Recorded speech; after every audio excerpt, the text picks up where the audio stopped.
Right, hello, Washington Eagles. It is Charlotte's Web time. Last chapter, chapter 22, A Warm Wind. And so Wilbur came home to his beloved manure pile in the barn cellar. He was a strange homecoming. Around his neck he wore a medal of honor. In his mouth he held a sack of spider's eggs. There was no place like home, Wilbur thought, as he placed Charlotte's 514 unborn children carefully in a safe corner. The barn smelled good. His friends, the sheep, and the geese were glad to see him back. The geese gave him a noisy welcome. Congratulations, they cried. Nice work. Mr. Zuckerman took the medal from Wilbur's neck and hung it on a nail over the pig pen, where visitors could examine it. Wilbur himself could look at it whenever he wanted to. In the days that followed, he was very happy. He grew to a great size. He no longer worried about being killed, for he knew that Mr. Zuckerman would keep him as long as he lived. Wilbur often thought of Charlotte. A few strands of her old web still hung in the doorway. Every day Wilbur would stand and look at the torn, empty web, and a lump would come to his throat. No one had ever had such a friend, so affectionate, so loyal, so skillful. The autumn days grew shorter. Lurvy brought the squashes and pumpkins in from the garden and piled them on the barn floor where they wouldn't get nipped on frosty nights. The maples and birches turned bright colors, and the wind shook them, and they dropped their leaves one by one to the ground. Under the wild apple trees in the pasture, the red little apples lay thick on the ground, and the sheep gnawed them, and the geese gnawed them, and the foxes came in the night and sniffed them. One evening just before Christmas, snow began falling. It covered house and barn and fields and woods. Wilbur had never seen snow before. When morning came, he went out and plowed the drifts in his yard for the fun of it. Fern and Avery arrived, dragging a sled. They coasted down the lane and out onto the frozen pond in the pasture. "Coasting is the most fun there is," said Avery. "The most fun there is," retorted Fern, "is when the Ferris wheel stops and Henry and I are in the top car and Henry makes the car swing and we see everything for miles and miles and miles." "Goodness, are you still thinking about old Ferris wheel?" said Avery in disgust. "The fair was weeks and weeks ago." "I think about it all the time," said Fern, picking snow from her ear. After Christmas, the thermometer dropped to 10 below zero. Cold settled on the world. The pasture was bleak and frozen. The cows stayed in the barn all the time now, except on Sunday mornings when they went out and stood in the barnyard in the lee of the straw pile. The sheep stayed near the barn, too, for protection. When they were thirsty, they ate snow. The geese hung around the barnyard the way boys hang around a drugstore, and Mr. Zuckerman fed them corn and turnips to keep them cheerful. "Many, many, many thanks," they always said when they saw food coming. Templeton moved indoors when winter came. His ratty home under the pig trough was too chilly, so he fixed himself a cozy nest in the barn behind the grain bins. He lined it with bits of dirty newspapers and rags. Whenever he found a trinket or keepsake, he carried it home and stored it there. He continued to visit Wilbur 3 times a day, exactly at mealtime, and Wilbur kept his promise he made. Wilbur let the rat eat first. Then, when Templeton couldn't hold another mouthful, Wilbur would eat.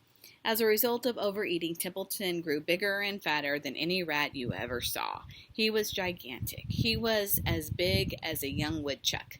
The old sheep spoke to him about his size one day. "You would live longer," said the sheep, "if you ate less."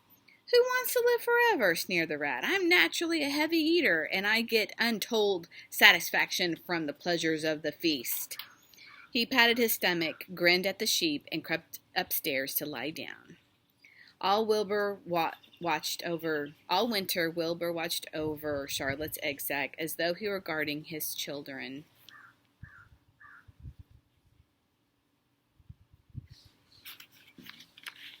He had scooped out a special place in the manure for the sack, next to the board fence. On very cold nights he lay so the breath would warm it. For Wilbur, nothing in life was so important as a small round object. Nothing else mattered. Patiently he waited the end of winter and coming of the little spiders. Life is always rich and steady time when you are waiting for something to happen or to hatch. The winter ended at last. "I heard the frogs today," said the old sheep one evening. "Listen, you can hear them now." Wilbur stood still and cocked his ears. From the pond, in shrill chorus, the voices of hundreds of little frogs. "Springtime," said the old sheep thoughtfully. "Another spring." As she walked away, Wilbur saw a new lamb following her. It was only a few hours old. The snows melted and ran away. The streams and ditches bubbled and chattered with rushing water. A sparrow with a streaky breast arrived and sang. The light strengthened. The mornings came sooner. Almost every morning there was another new lamb in the sheepfold. The goose was sitting on 9 eggs. The sky seemed wider, and a warm wind blew. The last remaining strands of Charlotte's old web floated away and vanished.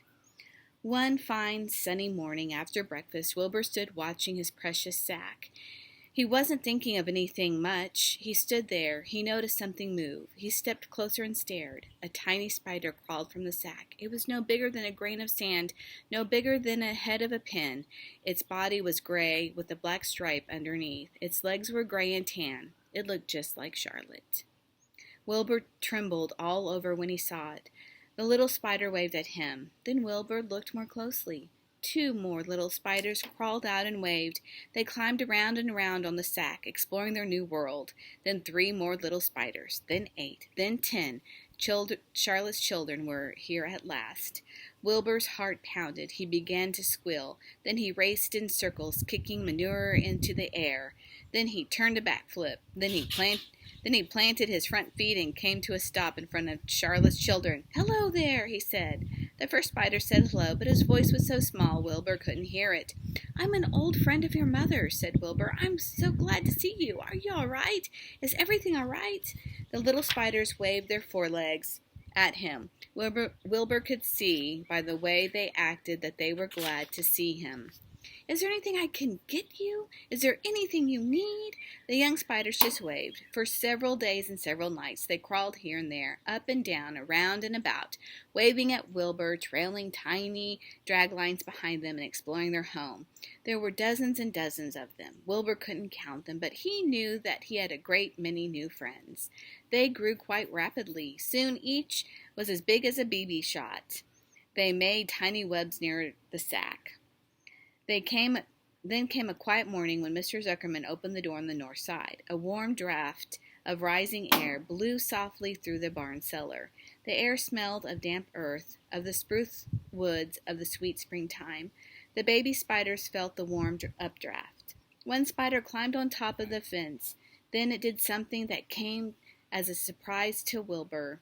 The spider stood on its head, pointed its spinnerets in the air, and let loose a cloud of fine silk.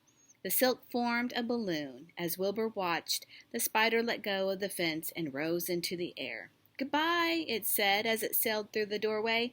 "Wait a minute," screamed Wilbur. "Where do you think you're going?" But the spider was already out of sight. Then another baby spider crawled on top of the fence, stood on its head, made a balloon, and sailed away.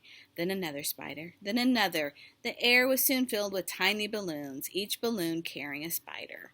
Wilbur was frantic. Charlotte's babies were disappearing at a great rate. "Come back, children," he cried. "Goodbye," they called. "Goodbye, goodbye." At last one little spider took time enough to stop and talk to Wilbur before making its balloon. "We're leaving here on the warm updraft. This is our moment for setting forth. We are astronauts, and we are going into the world to make webs for ourselves." "But where?" asked Wilbur. "Wherever the wind takes us. High, low, near, far, east, west, north, south. We take the breeze. We go as we please." "Are you all going?" asked Wilbur. "You can't all go. I would be left alone with no friends. Your mother wouldn't want that to happen, I'm sure." The air was now so full of balloonists that the barn cellar looked almost as though a mist had gathered. Balloons by the dozen were rising, circling, and drifting away through the door, sailing off on the gentle wind. Cries of "Goodbye, goodbye, goodbye" came weakly into Wilbur's ears. He couldn't bear to watch any more. In sorrow he sank to the ground and closed his eyes. This seemed like the end of the world, to be deserted by Charlotte's children. Wilbur cried himself to sleep. When he woke up in the late afternoon, he looked at the egg sack. It was empty.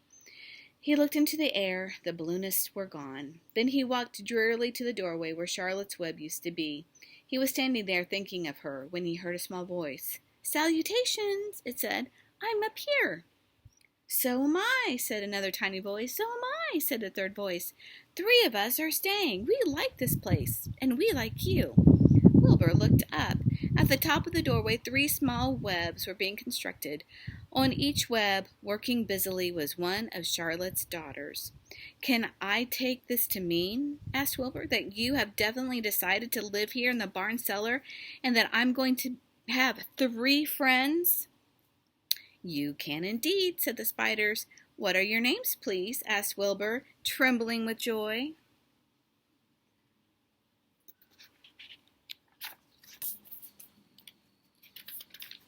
"I'll tell you my name," replied the first spider, "if you'll tell me why you're trembling." "I'm trembling with joy," said Wilbur. "Then my name is Joy," said the first spider. "What was my mother's middle initial?" asked the second spider. "A," said Wilbur.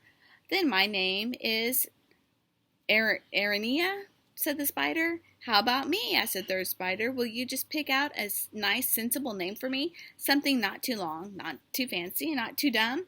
Wilbur thought hard. "Nellie?" he suggested. "Fine. I like that very much," said the third spider. "You may call me Nellie." She daintily fastened her orb line to the next spoke of the web. Wilbur's heart brimmed with happiness. He felt that he should make a sort of speech on this very important occasion. "Joy, Arania, Nellie," he began, "welcome to the barn cellar. You have chosen a hollow doorway from which to string your webs. I think it's only fair to tell you that I was devoted to your mother. I owe my very life to her. She was brilliant, beautiful, and loyal to the end. I shall always treasure her memory. To you, her daughters, I pledge my friendship forever and ever." "I pledge mine," said Joy. "I do too," said Arania. "And so do I," said Nellie, who had just managed to catch a small gnat. It was a happy day for Wilbur, and many more happy, tranquil days followed. As time went on, and the months and years came and went, he was never without friends. Fern did not come regularly to the barn any more. She was growing up, and was careful to avoid childish things, like sitting on a milk stool near a pig pen. But Charlotte's children and grandchildren and great-grandchildren, year after year, lived in the doorway. Each spring there were new little spiders hatching out to take the place of the old. Most of them sailed away on their balloons, but always 2 or 3 stayed and set up housekeeping in the doorway.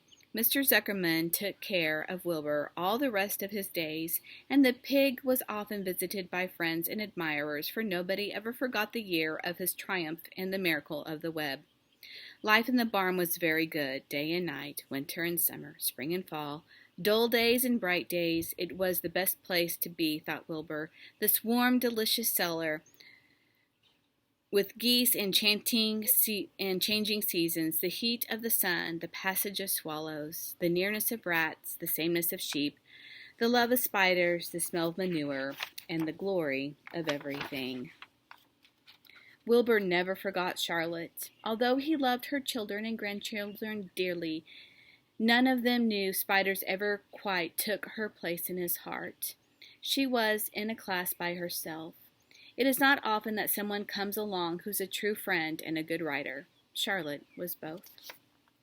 The end.